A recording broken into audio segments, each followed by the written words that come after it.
जय जवान जय किसान जय विज्ञान। दोस्तों आई होप आप सब बढ़िया होंगे।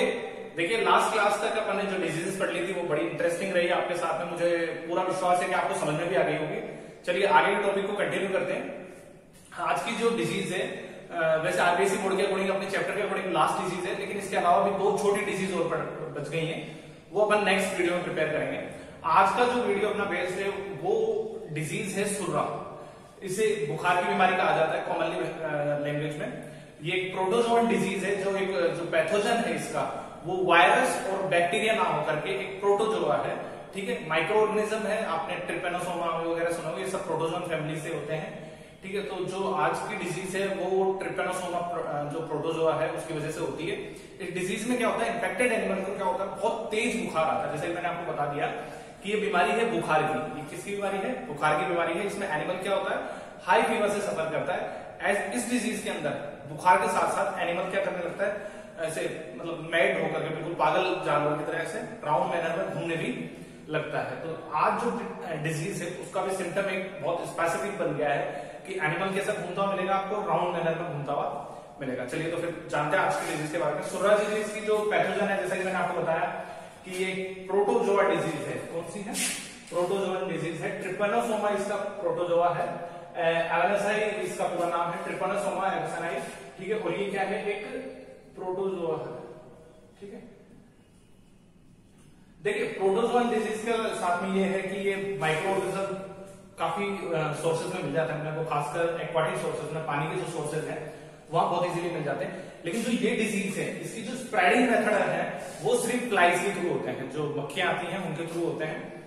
तो आप ध्यान रखिए अपने एनिमल्स को। जो अभी जैसे बारिश का सीजन है तो उस टाइम बहुत ज्यादा फ्लाइज हो जाती हैं आसपास में, तो ये डिजीज सिर्फ स्पेसिफिकली फ्लाइज से केयर की जाती है। डिजीज एनिमल से हेल्दी एनिमल तक होता क्या है, जब एक डिजीज एनिमल के ब्लड को सक करती है हेल्दी फ्लाइज, तो क्या कर दिया जाता है, जब वो ब्लड सक करती है तो ब्लड के साथ में जो पैथोजन है, कौन सा, ट्रिपेनोसोमा, वो उनके जो माउथ के जो पार्ट्स है उनके साथ में लग करके आ जाता है। जब वो एक जगह से दूसरी जगह यानी कि अनहेल्दी एनिमल से, डिजीज्ड एनिमल से जब वो हेल्दी एनिमल तक पहुंचती है तो ये डिजीज वहां तक कैरी करती है। जब उसका ब्लड सक करती है तो वहां ट्रांसमिट कर देती है। ठीक है भाई, अनहेल्दी एनिमल से उठाया उसने, जब उसका ब्लड सक कर रही थी तब उसके माउथ अपेंडिसेस पे चिपक के रह गया है, माउथ के जो ऑर्गन्स थे उन पे चिपक के रह जाता है ट्रिपेनोसोमा।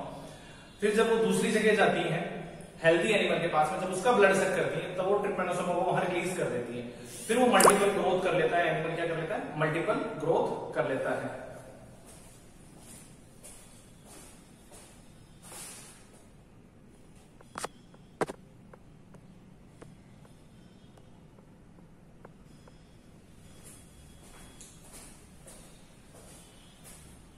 मल्टीपल ग्रोथ होने के बाद में हम देखते हैं कि एनिमल के अंदर क्या मिलती है अपने को, उसके सिम्टम आना चालू होते हैं। सिम्टम कौन सा है, बुखार वाला। ठीक है, तो ये मोड ऑफ ट्रांसमिशन हो गया। हमेशा ध्यान रखिएगा ये सिर्फ किसके साथ में, फ्लाइज के थ्रू कैरी किया जाता है, अनहेल्दी एनिमल से हेल्दी एनिमल, यानी कि कह सकते हैं कि ये सिर्फ ब्लड के थ्रू ट्रांसमिट किया जा सकता है।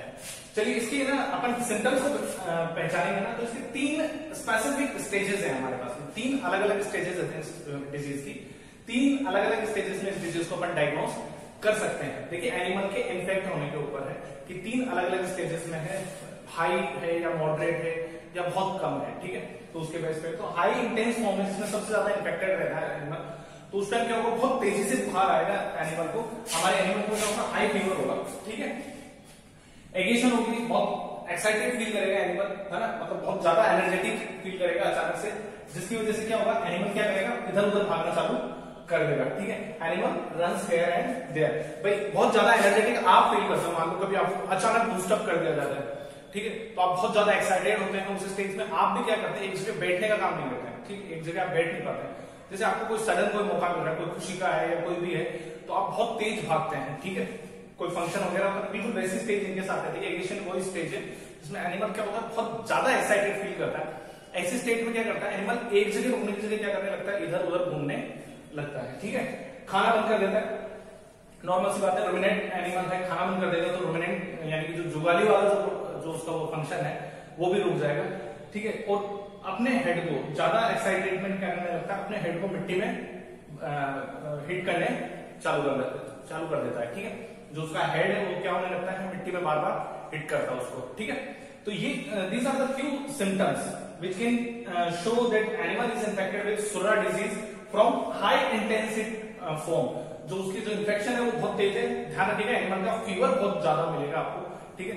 फीवर कैसे मेजर करते हैं, उसके ईयर के बिल्कुल नीचे वाले प्लेस पे हाथ रख के अपन एनिमल का फीवर को मेजर कर सकते हैं, कान को पकड़ के भी कर देते हैं, ठीक है। तो यहाँ पे क्या मिलेगा, बहुत ज्यादा बुखार मिलेगा, एग्रेशन एक्साइटमेंट फेज मिलेगी आपको, जिसमें एनिमल क्या करेगा, इधर उधर भागेगा बार बार, क्योंकि बहुत ज्यादा एक्साइटमेंट है तो इधर उधर भागना चालू कर देता है। खाना बंद कर देगा, एक्साइटमेंट में क्या कर देता है, खाना बंद करता है। अपने भी बहुत ज्यादा कोई फंक्शन होता है तो अपने को भूख कम नहीं लगती है, तो काम में बिजी रहता है, वैसी स्टेज इसके साथ रहती है, इसके बिना फंक्शन के इससे भूख बंद हो जाती है, ठीक है। और साथ ही साथ क्या करता है, वो अपने सर को क्या करने लगता है, हिट करने लगता है, ठीक है। चलिए, ये तो पहली स्टेज होगी इसकी, जिसमें हाईली इंटेंसिव स्टेज बोला है मैंने। फिर इंटेंस फॉर्म है इसकी, ठीक है।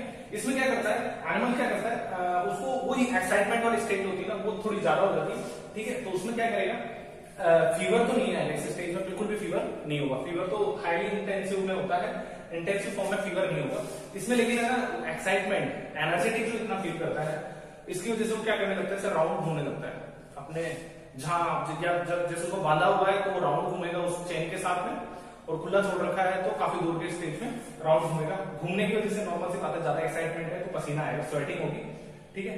कई बार क्या करेगा, खाना खा भी लेगा, कई बार नहीं खाएगा, ठीक है।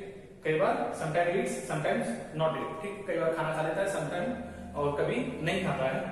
इसके अलावा लेस रुमिनेशन होने लग जाएगा, क्या करना लग जाएगा, खाना कम खा रहा है, कभी खा रहा है कभी नहीं खा रहा है, तो जुगाली भी कम कर देगा, ठीक है। तो this is the intensive form. Next है हमारी लेस इंटेंसिव फॉर्म। नेक्स्ट है हमारी कौन सी, लेस इंटेंसिव फॉर्म। इस फॉर्म में क्या होता है, एनिमल को बुखार कुछ भी नहीं आता है, लेकिन एनिमल क्या होता है, पागलों की तरह व्यवहार करने लगता है, इतना ज्यादा एक्साइटेड हो जाता है, कभी इधर जा रहा है, मतलब विदाउट रीजन आप कहीं नहीं घूमते, ठीक है। और अगर आप घूम रहे हो, जैसे मान लो इधर उधर घूमते रहते हैं, कई बार खेलते रहते हैं, पापा या मम्मी आपको बोलती है, पागलों की तरह पूरे दिन भटकता रहता है, इधर उधर उधर इधर, ठीक है। चाहे आपका टारगेट कुछ भी हो, यानी कि विदाउट रीजन अगर आप घूम रहे हैं तो उसे कहा जाता है पागलों की तरह, ठीक है।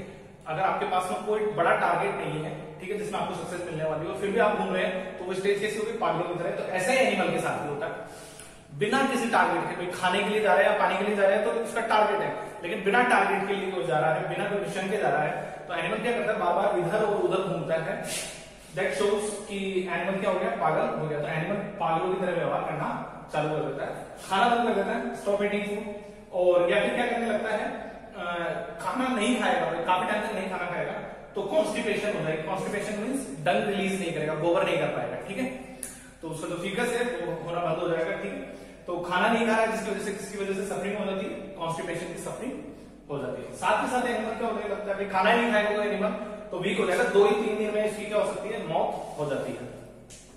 तो ये 3 अलग अलग स्टेजेस हैं अपने पास में। हाईली इंटेंसिव फॉर्म है, इंटेंसिव फॉर्म है, लेस इंटेंसिव फॉर्म है। तीनों में से एक में बुखार आता है, which is highly intensive form, ठीक है। इसमें भी एनिमल की क्या होती है, डेथ हो जाती है बाद में। आलो इस डिजीज से, सुरा डिजीज से मरने वाले एनिमल्स का नंबर कोई खास ज्यादा नहीं है, लेकिन स्टिल अगर अपन ने टाइम पे ट्रीटमेंट नहीं किया तो क्या हो जाती है, एनिमल की डेथ हो जाती है। ध्यान रखिए, प्रोटोजोन डिजीज है, नाम है इसका ट्रिपैनोसोमा एवनसी, ठीक है। ध्यान रखिएगा ये चीज। चलिए नेक्स्ट आगे बढ़ते हैं, ट्रीटमेंट की बात करते हैं। ट्रीटमेंट लंबा चौड़ा ट्रीटमेंट है मेरे पास में इसका, स्किन लोशंस वगैरह काफी सारे आते हैं इसके। तो देखिए, एक तो है हमारे पास में पहला इंजेक्शन देना है अपने को। देखिए, जो आप देख रहे हैं ये पहली बार आपको कुछ ऐसा लिखा हुआ मिलेगा सारे वीडियोस के साथ के अलावा। यहाँ पे जो इंजेक्शन है, आपने कभी देखा होगा किसी डॉक्टर को एक ड्राई पाउडर के साथ में या और एक लिक्विड को, दोनों को इंजेक्शन को क्या किया जाता है, पहले मिक्स किया जाता है, ठीक है।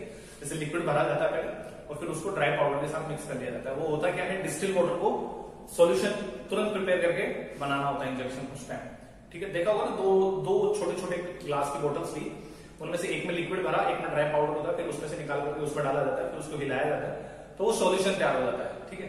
ऐसे इंजेक्शन इस डिजीज में दिए जाते हैं। अपने को क्या कहते हैं, एंटीसाइड प्रो सॉल्ट आता है, जो लगभग 3 ग्राम 2.5 से 3 ग्राम तक आता है। उसमें क्या करना है, 15 ml डिस्टिल वाटर मिला देगा, जो मैंने बताया 2 छोटे छोटे इंजेक्शन वाले, वो वाली चीजें मिला देनी। तो ये पाउडर की फॉर्म में आ गया और ये डिस्टिल वाटर की फॉर्म में आ गया।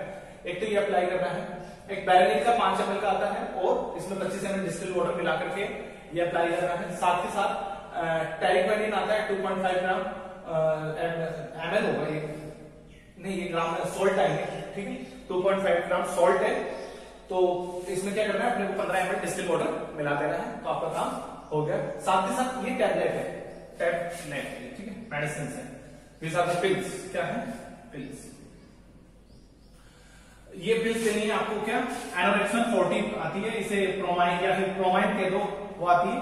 तो एक 2 मॉर्निंग में टेबलेट देनी है और 2 कब देनी है, इवनिंग में टेबलेट देंगे 3 दिन तक, तो आपका समस्या का समाधान हो रहा है। साथ ही साथ एक टर्मोफॉस्फोन आती है 10 ml, और जिसे या सीबीजी दे दो 500 ml इंजेक्शन, वो भी लगा सकते हो आप। तो ये कुछ स्पेसिफिक ट्रीटमेंट है जो थोड़े से टफेस्ट है यहाँ पे।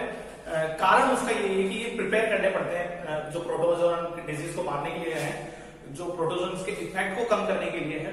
वो सॉल्ट्स क्या मिलते हैं अपने को, सॉलिड में मिल जाते हैं, साथ में उसको लिक्विड का साथ में उसको क्या करना पड़ता है, बाद में अपने को प्रिपेयर करना पड़ता है। ठीक है, चलिए फिर बात करते हैं इसकी प्रिवेंशन की। तो प्रिवेंशन मैंने हमेशा आपको समझाया कि जैसे मेथड ऑफ स्प्रेडिंग उनको रोक लें तो काम हो जाएगा अपना। तो मैंने बताया था कि ब्लड सकिंग एनिमल्स के थ्रू होता है, ब्लड जो सकिंग इंसेक्ट होते हैं उनके थ्रू होने वाली डिजीज है, खासकर फ्लाइज के थ्रू। तो आपको ऐसे मेथड्स को कंट्रोल करना है जिससे फ्लाइज को क्या किया जा सके, कंट्रोल किया जा सके। जैसे आसपास में पानी ना इकट्ठा हो जाए, फ्लाइज हो रही है तो जो इंसेक्टिसाइड्स आते हैं वो अपने को यूज कर लेने चाहिए। बहुत ज्यादा फ्लाइज हो जाती है एक सीजन में आने के बाद में, बारिश के बाद में, तो अपने को इंसेक्टिसाइड यूज कर लेना चाहिए। ठीक है,